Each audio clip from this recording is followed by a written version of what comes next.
Hello, welcome back to a video with my daddy. This week we're going to talk about two. Instead of doing two separate videos, we're just going to go ahead and finish it up and do the last two, which are love and joy. And I have him here to talk about both of those with me. Because of course he's older than me, he knows a lot more than I do. I mean, I can tell you what love is or what I think it is. But he can tell you more of what, in a relationship, in a marriage, and even with God, what love and joy is. So, Papa? Well, hello. When we talk about the fruits of the Spirit, like we have been talking about, the last two here are love and joy, and they kind of go together, I would say. You have to understand that basically the fruits of the Spirit, these are things that are your weapons. Every Christian, the Bible tells us that we're in a war. That means we're in a fight, and this fight is not with flesh and blood, but it's with spiritual warfare. And the Bible tells us that the enemy comes to steal, kill, and destroy. But so many times people get that mixed up. I'm kind of under the belief that the enemy doesn't really come to steal your car or to take your house or to cause havoc, to take your children. Those are all avenues that he may use, but ultimately it is to take your faith.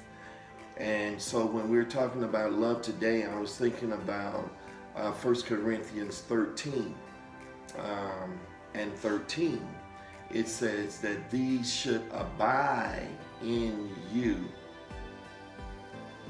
And the word abides, it means to stay. So he says to let these abide within you. Let them stay. Let them remain. Make sure they are established. And that is faith, hope, and love. Okay. 1 Corinthians 13 verses 13 says, "But for right now, until that completeness, we have three things to do to lead us toward that consummation. Trust steadily in God, hope unswervingly, love extravagantly, and the best of these three is love."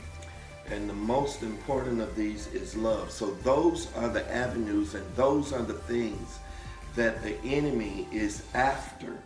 He's after your faith. He's after your hope, and most of all, he's after your love.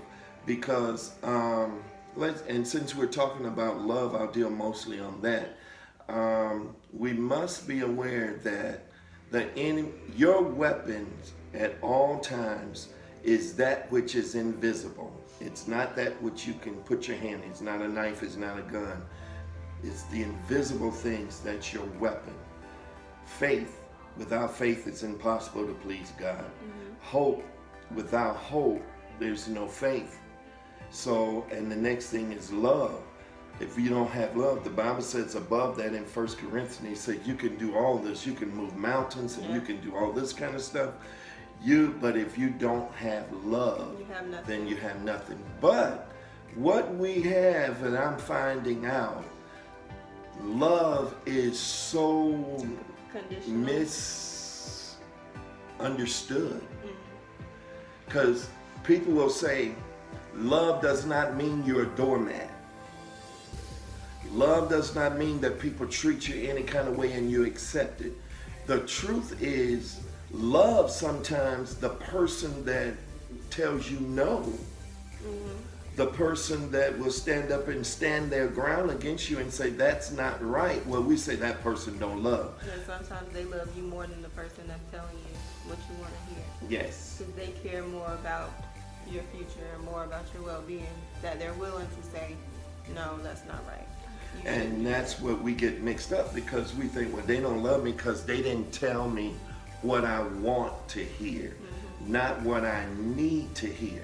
Now, one thing that I'm about love too, I want to reiterate, the Bible says that God tells us to love, the first commandment is to love the Lord.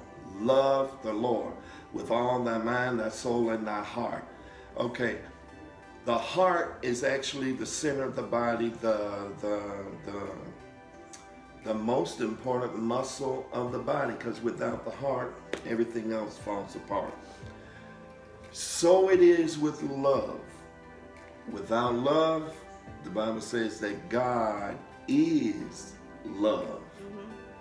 So without that love, virtuously, it is impossible to please and to do the will of God. If love is the center of your life, and when I say that, I mean love is the center of my conversation. Love is the center of my deeds. Love is the center of my decisions. It's just like making a decision for the family. Because I love my family, there's not a decision that I make that will put us in danger, that I don't consider the family and what it will do to you. So my thing is, love being the center of your conversation, you would do a check on your lips if love is the center. You can't just say, well, I'm just going to do this, and then treat you any kind of way. but then tell you I love And you. then say, oh, I love you. Not caring about how my decision is going to affect you. And when it affects you, and you begin to respond because of how I responded, and that affected you, and then say, oh, she don't love me. Not necessarily true that they didn't love you, because the root of it, I gave you something that wasn't in love, So what you because get it back was is in won't be love. selfishness. So when you give it in selfishness, basically it's going to come back. Now, love is not, the Bible says love holds no grudges and no bitter. However, that still tells me where I need to place you within my life. Not that I don't love you, but I have to love you but I differently. have to love you in certain. Love you differently. Yeah. And so, while we're on love and tying love and joy together, because of those are both, and well, before we say with joy and love is an action. I think it's the 1 John 3:18, I believe. It says about love in word and deeds. It is virtuously impossible to love somebody And not show it. and not have the showing or the deeds behind love. Because after all, God is love. So God so loved the world that he gave his son. So in any relationship, when love is the center, love cannot operate effectively without giving. And giving doesn't necessarily have to mean that I'm buying you something. It could just mean I'm giving you time, I'm giving you my attention, I'm giving you my emotions, I'm giving you the chance to feel important. I'm giving you time I'm giving you space in my head to think about, he might like this or she might want this. Oh, this will be nice for them. It's not just like a gift. Giving can be more than just a gift. And it should be. I would really say love is basically the attitude and motive behind the gift. And so many times in relationship, the gift Expecting mixed up something in return. with love. And the gift alone does not necessarily mean love. It's the reason. It's the motive behind it.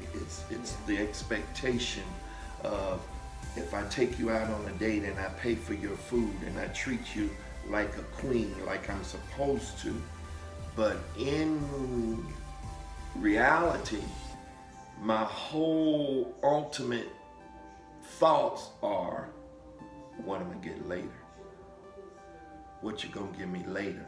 And see, love, lust.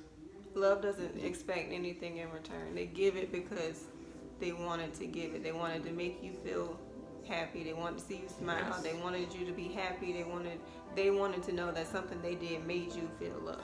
And Not, love, right. I'm giving you something, and if maybe a week later, I'm going to remind you of what I gave you and want something in return. But we get, the Bible says, the joy of the Lord, it is your strength. So if you don't have joy, you have no strength.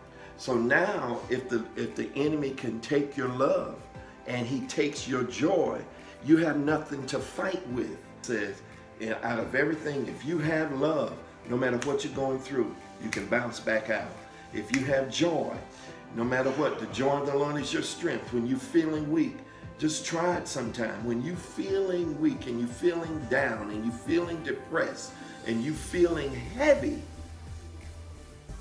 start thinking of a song. Or start thinking about how good. Start laughing. The Bible says that laughter is like a medicine. Start practicing joy. Start practicing it, and you'll find that joy will bring an inner strength. And that's what sometimes people say, how in the world can they be going through and being happy with what they're going through with? it's joy.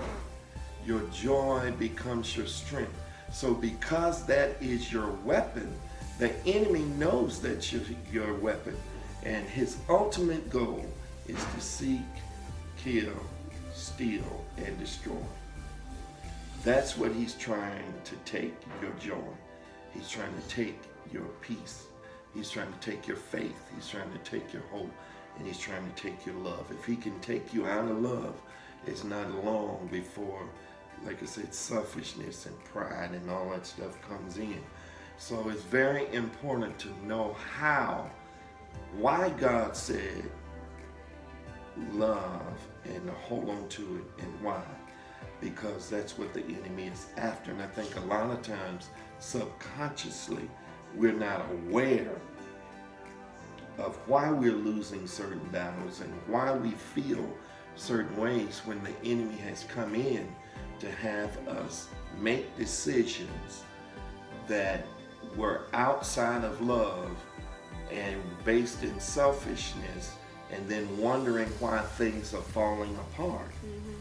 Because we did not have love as the center part of our decision making, the center part of our thoughts, the center parts of our action. And everything that we do, we need to check to make sure we're operating and dispersing love